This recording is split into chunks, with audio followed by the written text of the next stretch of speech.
kembali lagi di channel YouTube saya. Pada video kali ini kita sudah memasuki bab ke-19 yaitu NFS Server.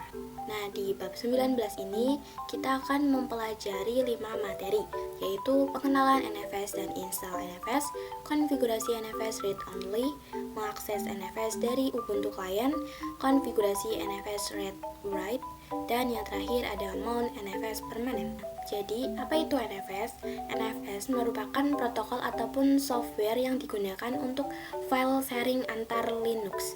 Sedangkan jika kalian ingin share data dari Linux ke Windows, kalian bisa menggunakan software yang bernama Samba.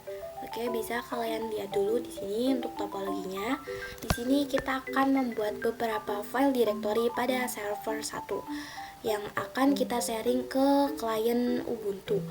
Nah, karena keduanya termasuk Linux, maka kita akan menggunakan file sharing yang NFS. Oke, di sini kita akan coba install NFS-nya terlebih dahulu. Kalian bisa ke server 1 Debian, lalu kalian bisa coba ping Google. Di sini kalian ketikkan ping google.com.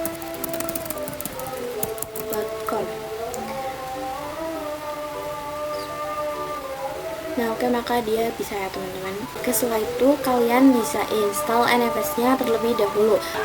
Nah, sebelum itu kalian bisa masuk ke root terlebih dahulu. Lalu setelah itu kalian bisa masuk ke repositorinya, yaitu nano/etc/apt/source.list. Lalu setelah itu kalian bisa enter. Nah, untuk yang dev cd-rom ini kalian di depannya bisa kasih pagar. Untuk yang bagian bawah ini kalian bisa tambahkan secara manual ya teman-teman. Lalu setelah itu kalian bisa Ctrl X, Y, lalu enter. Oke, setelah itu kalian bisa langsung ketikkan komen apt update dan kita tunggu sampai selesai.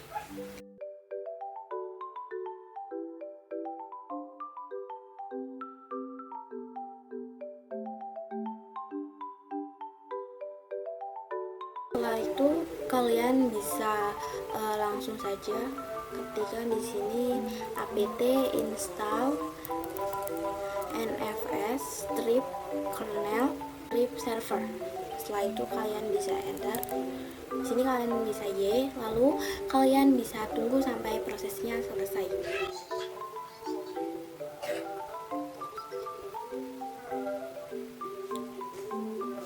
Nah, jika sudah seperti ini artinya selesai ya teman-teman. Oke, selanjutnya kita masuk ke materi yang kedua yaitu konfigurasi NFS read only. Jadi di sini kita akan mengkonfigurasi file sharing dengan NFS read only. Kalian bisa langsung saja ke server 1 Debian-nya. Kemudian di sini saya akan coba membuat directory dengan perintah mkdir /nfs1. Setelah itu kalian bisa ls. Nah, maka di sini untuk directory NFS 1-nya sudah ada ya teman-teman. Setelah itu kita bisa masuk ke nano/etc/exports. Setelah itu di sini kalian bisa scroll ke bawah lalu tambahkan NFS 1. Lalu kalian tap dan setelah itu kita kasih bintang, kurung buka, RO, dan kurung tutup.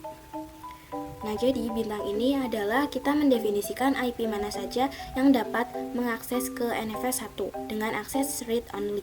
Nah, kemudian jika sudah, kalian bisa Ctrl X, Y, lalu enter.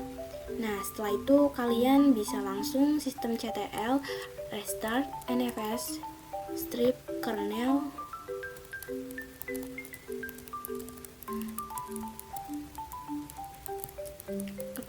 strip server.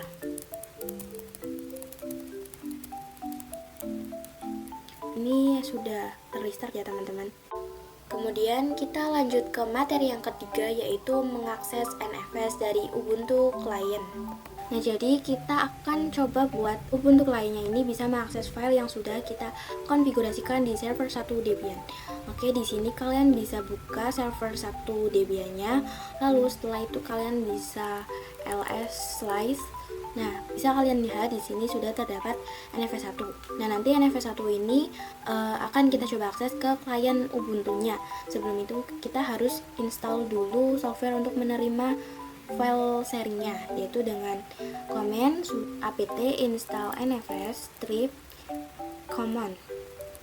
Nah, kemudian jika sudah, kalian bisa enter dan tunggu sampai selesai. Nah, untuk di bagian ini kalian bisa yes saja dan tunggu sampai selesai.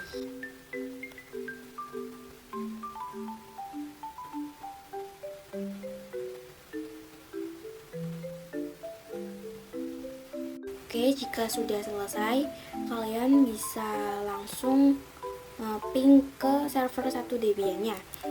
Sini kita ping 10.10.10.2. Nah, oke, ini sudah terhubung ya artinya. Nah, kemudian kita akan coba lihat terlebih dahulu direktori yang sudah di-share dari server 1, yaitu dengan perintah show mount -e 10.10.10.2. Nah, maka di sini sudah ada ya teman-teman untuk export list, yaitu direktori NFS 1.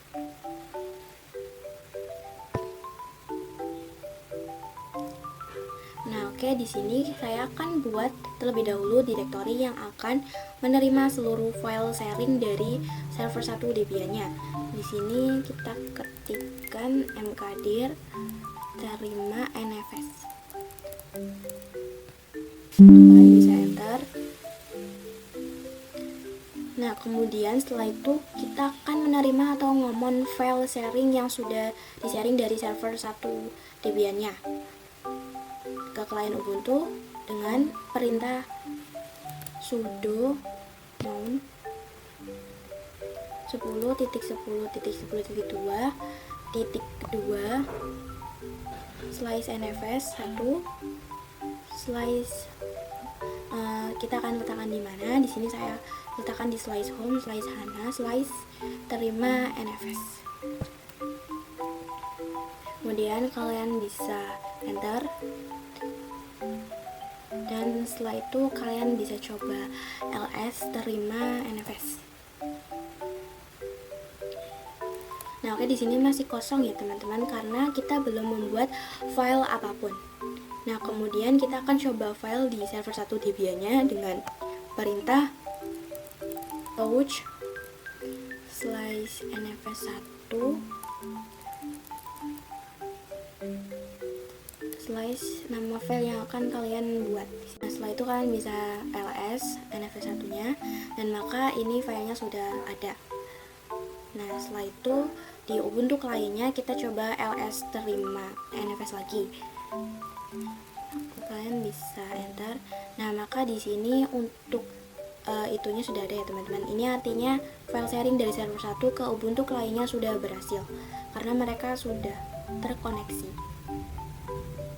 Dan ketika kita ls, di sini terdapat file hana.txt. Kemudian di sini saya akan coba bikin file lagi di server 1 Debian-nya dengan nama apc.txt. Lalu setelah itu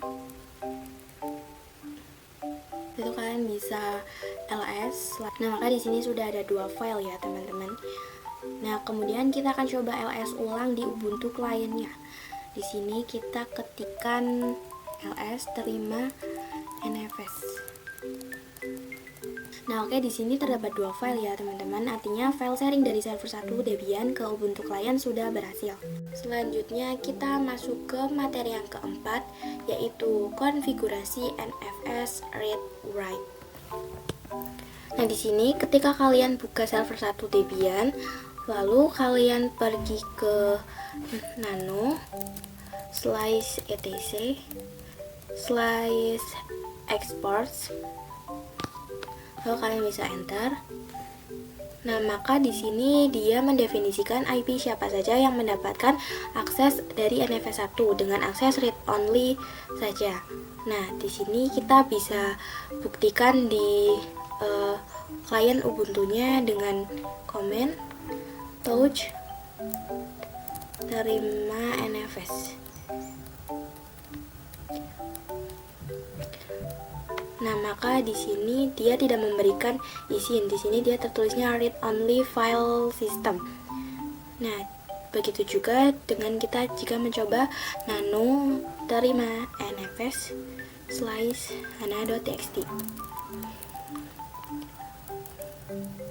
Nah, maka di sini juga unwritable atau kita tidak mendapatkan izin untuk write.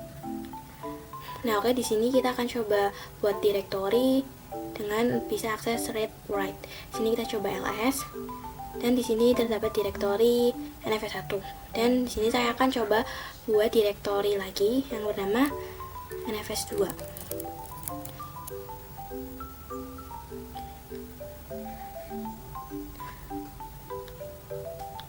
Nah, kemudian kalian bisa langsung masuk ke konfigurasinya dengan komen nano slice etc slice export.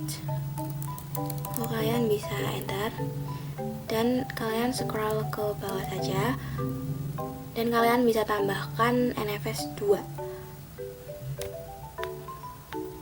Lalu kalian masukkan IP-nya yaitu 172.16.1.0 slice 24, lalu kurung buka rw, change, lalu kurung tutup. Nah, jadi di sini artinya kita mendefinisikan NFS 2 hanya bisa diakses oleh 172.16.1.0. Salah satunya yaitu klien Ubuntu dengan akses read write. Udah selesai, kalian bisa langsung Ctrl X, Y, lalu enter. Nah, setelah itu kalian bisa langsung sistem ctl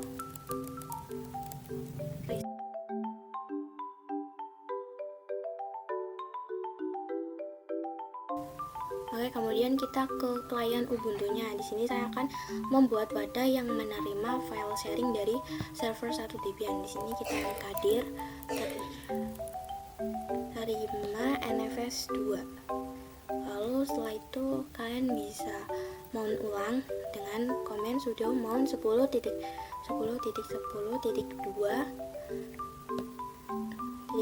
slice NFS slice home slice terima NFS 2. Dan kemudian kalian bisa masukkan passwordnya. Dan setelah itu kalian coba ls. Nah, maka di sini dia masih kosong ya, teman-teman. Karena kita belum membuat file di dalamnya. Nah, setelah itu kita kan coba buat file di dalam direktori terima NFS 2 dengan komen touch slice NFS 2 lalu .txt. Kalian bisa ls. Nah, maka di sini sudah ada ya, teman-teman. Lalu kita coba cek juga di klien Ubuntu-nya dengan ls. Nah, maka di sini untuk filenya sudah ada. Dan kita masuk ke materi yang terakhir, yaitu mount NFS permanen. Nah, kenapa kita harus mount NFS-nya secara permanen itu? Karena sebelumnya kita sudah lakukan konfigurasi sudo mount dan server ke klien agar direktorinya saling sinkron. Nah, konfigurasi ini jika VM-nya kita power off, maka saat kita nyalakan, kita harus melakukan mount ulang. Nah, itu sangat gak efektif ya, teman-teman. Maka dari itu, untuk cara praktisnya kalian bisa buka klien Ubuntu terlebih dahulu, lalu di sini kalian ketikkan sudo nano slice etc slice vs tab.